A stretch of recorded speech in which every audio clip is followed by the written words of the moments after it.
আসসালামু আলাইকুম, কেমন আছেন সবাই? আশা করি অবশ্যই ভালো আছেন। তো বন্ধুরা, জমি রিলেটেড, ভূমি রিলেটেড আমরা যত জ্ঞান অর্জন করব, আমাদের আরো জ্ঞান অর্জন করতে ইচ্ছা করা উচিত। কারণ হচ্ছে জায়গা জমি এমন একটা জিনিস, যদি আপনার কাগজপত্র ঠিক না থাকে, আসলে 50 বছর পরেও আজকে আপনার ক্ষমতা আছে, কালকে আপনার উত্তরাধিকারের ক্ষমতা নাও থাকতে পারে, আরেকজন আসবে।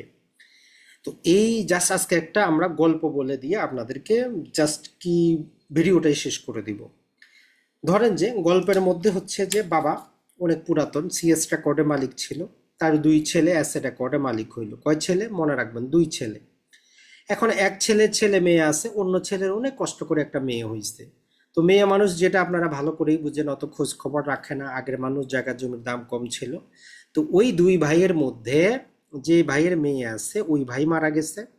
মেয়ে এখনো ছোট, জায়গা জমি সে খোঁজ রাখে না। আর অন্য ভাই মারা গেছে, তার ছেলে মেয়ে আছে, তারা যাবতীয় কিছু ভাগবাটোয়ারা করে নিজেদের মতো করে দখল করে নিয়ে নিল। আপনি কি চিন্তা করেন এই দখলটা টিকবে? তো এখন ধীরে ধীরে যখন এই মেয়ে বড় হইল, জানতে পারতেছে, এখন সে এসে লিগালি অ্যাসেট রেকর্ডও তার বাবার নাম আছে, নতুন রেকর্ড এখনো প্রকাশিত হয় নাই। তো সে তার অংশটা চাবে। সে তার অংশটা চাবে। কারণ আর এরা উত্তরাধিকারী হিসাবে বন্টনও করে নাই, কাগজপত্রও তৈরি করে নাই, দখলে খাচ্ছে। এখন তাদের জায়গাটা ছেড়ে দিতে হবে। তো এই জন্য আপনি যেই সম্পত্তির দখলে আছেন, সম্পত্তি যেহেতু যুগের পর যুগ থাকবে, কাগজপাতি ক্লিয়ার করবেন। সিএস রেকর্ড থেকে এসএ, এসএ থেকে আরএস, আরএস থেকে বিএস কিভাবে আসলো, বৈধ মালিকানা হইল কিনা, চেইনটা ঠিক আছে কিনা, এটা যাচাই করবেন। নিজে না বুঝলে যিনি বুঝে তাকে টাকা দিবেন, যে ভাই আমার এটা ভেরিফিকেশন করে দেন, চেইনটা যাচাই করে দেন, ওনারশিপটা যাচাই করে দেন। যদি 100% ঠিক থাকে, তার কাছে বুঝে নেবেন যে ভাই গত 100 বছরে চেইনটা ঠিক আছে কিনা, মাঝখানে চেইনটা ভাঙে নাই, ভাঙলে আদালতের কোনো রায় আছে কিনা, এটা বুঝে নেবেন। দ্বিতীয়ত যেটা হচ্ছে, কোনো সম্পত্তি আপনারা দখল ছাড়া ক্রয় করবেন না। সম্পত্তি দখল আছে তখনই ক্রয় করবেন, না হলে ক্রয় করবেন না। কাগজে ডিফেক্ট, দখলে নাই ওই রকম সম্পত্তি আপনি যদি ব্যবসা করেন, আপনার নলেজ থাকে, আপনি 50% কম দামে নেবেন। 100 টাকা শতক, 50 টাকা শতকে নেবেন। 1 কোটি টাকা 20,000, 20 লাখ টাকায় নেবেন, তাহলে আপনি টাকা পয়সা খরচ হইলেও বেনিফিট হবেন। আমাদের এই চ্যানেলটাতে 2017 সাল থেকে আমরা জায়গা জমি ভূমি রিলেটেড ভিডিও তৈরি করি। আপনাদের জন্য আমরা সাতকাহন বইটা পাবলিশ করেছি, অনেকেই উপকৃত হয়েছেন।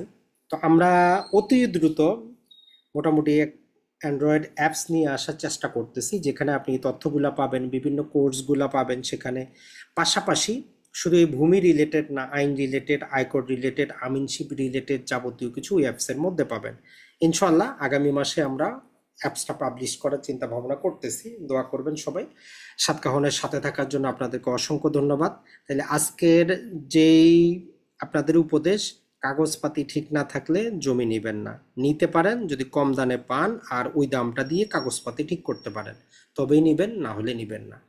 এটা ছাড়া দলিল কিভাবে চিনবেন, খতিয়ান কিভাবে চিনবেন, আমিনশিপ কিভাবে করবেন, দলিল কিভাবে লিখবেন, অনেকে মেসেজ করেন যে ভাই নতুন করে কোর্স চালু করার জন্য। তো দেখা যাক, আসলে ব্যস্ততার জন্য চালু করা হচ্ছে না। ইনশাল্লাহ আমরা নতুন করে কোর্সটাও নিয়ে আসবো, আর এবারের কোর্সটা আমরা ওই অ্যাপসে দিয়ে দিব। তো সেক্ষেত্রে আমাদের জন্য যেটা হয় যে আপনার প্রাইসটাও আরো কমে যাবে, আর আপনি আপনার সুইটেবল টাইমে সেটা ক্রয় করে সেখানে দেখতে পারবেন যাবতীয় কিছু। কোনো প্রশ্ন থাকলে হোয়াটসঅ্যাপে ওইখান থেকে কমিউনিকেট করতে পারবেন, উত্তরও পাবেন। ভালো থাকবেন। আসসালামু আলাইকুম।